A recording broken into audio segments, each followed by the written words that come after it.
Alright, we are recording, and yes, I'm getting better at pointing. NGC 1546. A pretty neat image of a galaxy here. And the thing is that, while we are looking at this and we can clearly see it as a galaxy, what we don't clearly see is the majority of its mass. Because, based on observations of many galaxies, I'm not sure if this one would be on that list, but it most likely still is true of it, that when we look at galaxies, we can see how fast they're spinning, we can see about how much mass there is based on how much light is coming. But these numbers don't add up, because the galaxies are spinning so fast that it's like, well, wait a minute, we should be seeing mass being thrown out like that, because it's just going around so fast that the force of gravity of its mass isn't enough to pull, to keep it all together, so it should be losing coherence. So when this was discovered, and we could not figure out, because, we look at it and it's like there is nothing more there. We can't see anything there that would possibly explain it. The answer was, well, there's got to be something there, some kind of mass, so a matter, that we just can't see, because it doesn't interact with light. And so we call it dark matter. And for this video, there was a recent discovery, recent announcement, I should say, from Berkeley Lab, and I want to share that. But I want to also explain why exactly I feel it's necessary and appropriate to do so on this channel.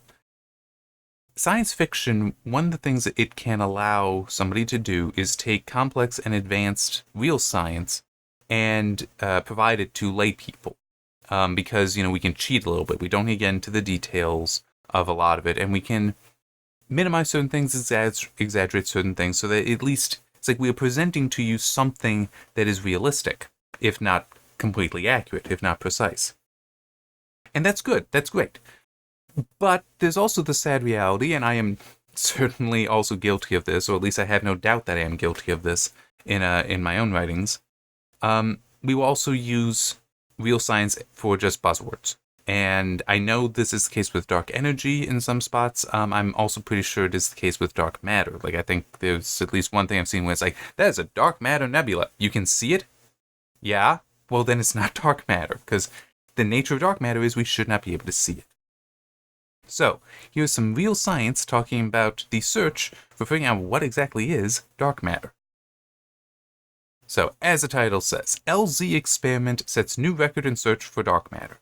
And actually, if you can read a little bit, it is specifically looking for what are known as WIMPs, or weakly interacting massive particles. So, the issue with dark matter, as I said, we can't see it. It doesn't seem to interact with light. It also doesn't seem to interact with normal matter, because that matter just seems to move through. It's not like it's hitting resistance from dark matter. No, it's just moving through, like there's no interaction there, or a very weak one. So this is one of the theories to explain what dark matter is. One of the dark matter solutions is WIMPs, weakly interacting massive particles. So they just don't interact with normal matter, at least not very easily, not very often, and they don't interact with light possibly at all.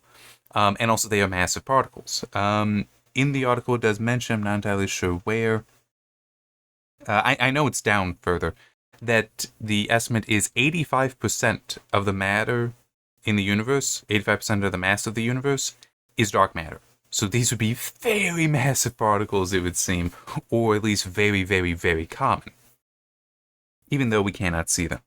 So, this experiment, as it says, key takeaways.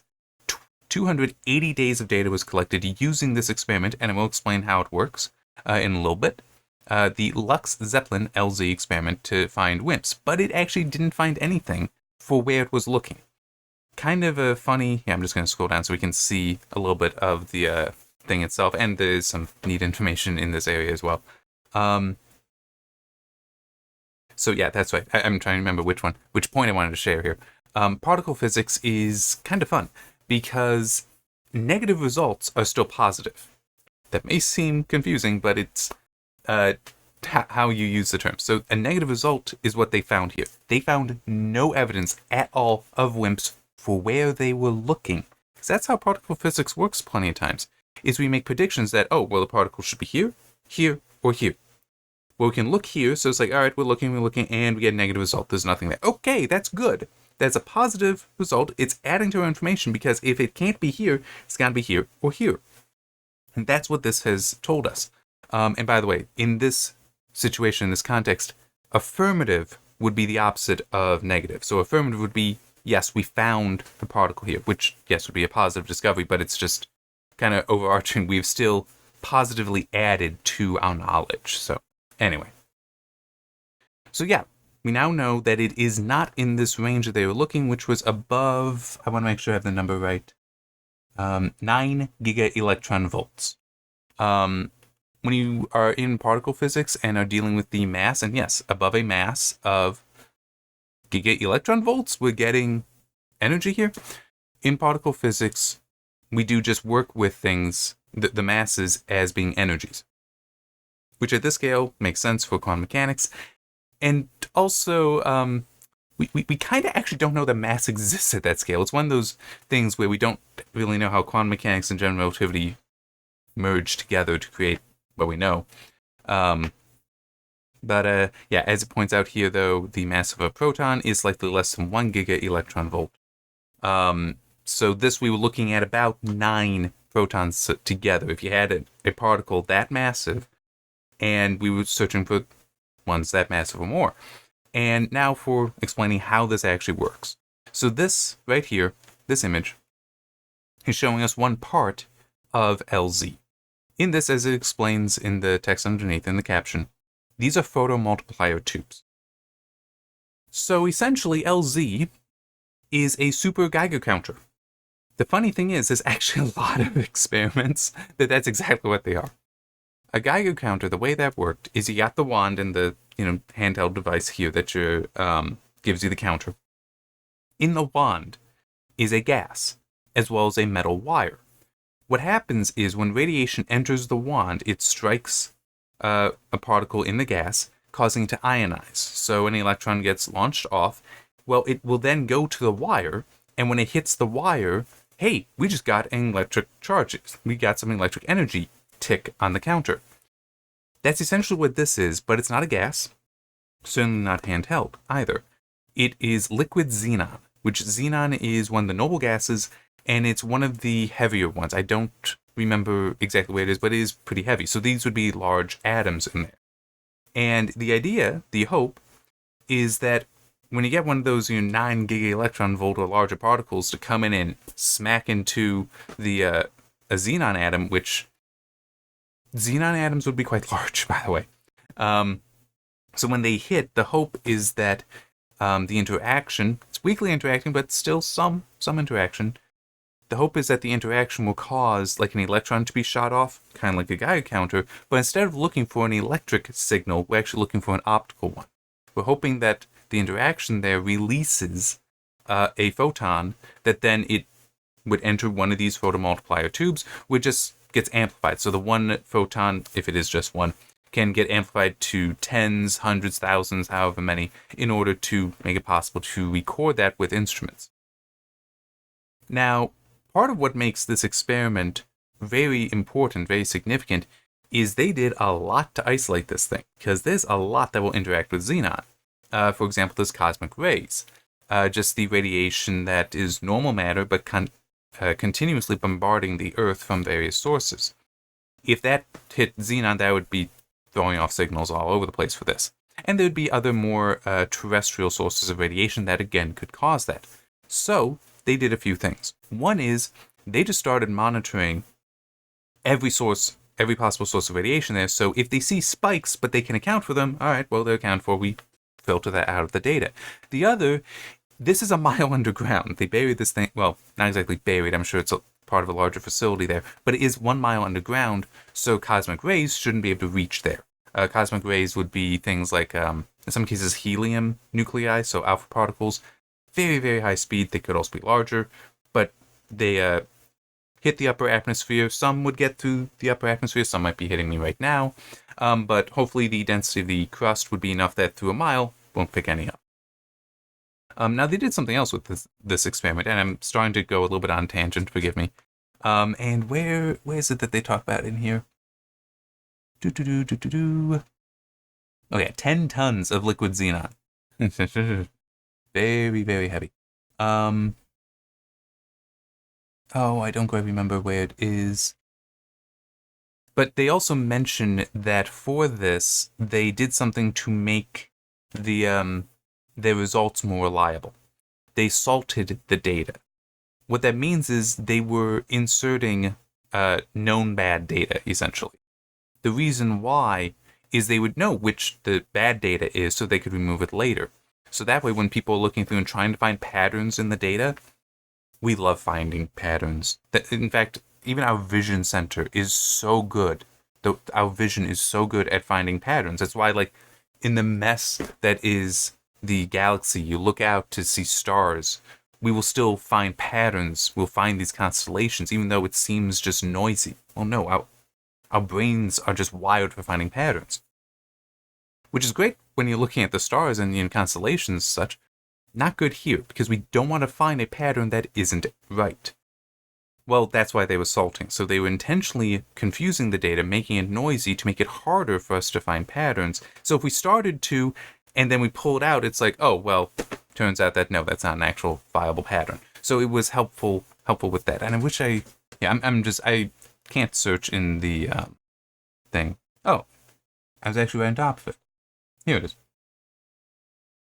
That's a little embarrassing, but yeah, right there. Talking about salting it. So that way it would be harder to harder to think we found a pattern that is not actually there. And this is apparently, don't remember if it's here, if it's somewhere else, that apparently this is like new practice for searching for dark matter here, but I do know, because I actually know somebody who worked on a project that is also cosmological, but this is particle physics. I don't think what he's doing would count as that. They also salted their data for the same reason of trying to hide the data. Essentially, it's making it a blind study, which is very helpful so that you're not potentially bringing in a bias that would compromise your results. All right, I can start wrapping this up soon, I think. I'm just looking...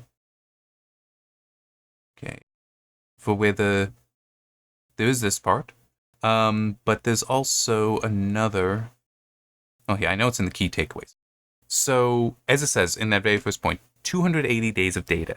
They ultimately want to have 1,000 days of data from this one experiment, from LZ. So moving forward, they're going to start, because they're pretty sure there are no WIMPs that have a mass above 9 giga-electron volts. So they want to start seeing if maybe it's at lower energies. So they will have to do things like adjust certain things. Sorry, needed to answer a text. So yeah, they're going to have to start looking for lower masses for the WIMPs, which potentially could be achieved with LZ still. They'll just need to adjust algorithms to start picking up things low down, and they do mention that possibility in here. But also, they mention right there, they're looking at ways to upgrade it and even come up with a next generation dark matter detector. So yeah, lots of work still being done to potentially determine if WIMPs exist at all.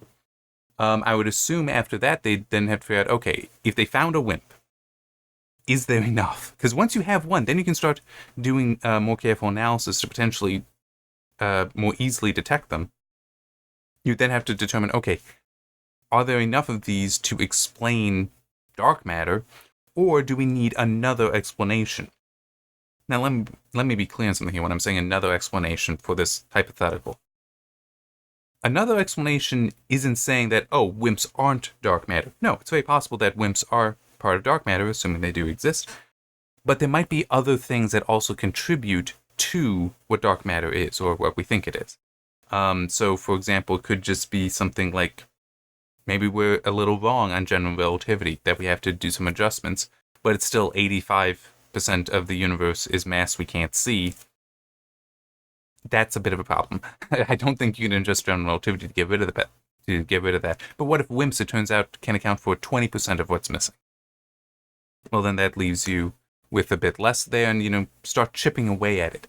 And that is part of the reason, again, why I wanted to make this video, is the idea that in science fiction we might be tempted to just talk about dark matter and this is what it is and that's it. It's like, no, it's actually very possibly going to be multiple things, and we're going to chip away at it as we go. You could even say that our understanding of the universe is chipping away at mysteries across the length of humanity thus far. But yeah, so this is chipping away, and they will certainly be continuing to chip away. And yeah, if you want to read the full article, link is in the description. And see you next time.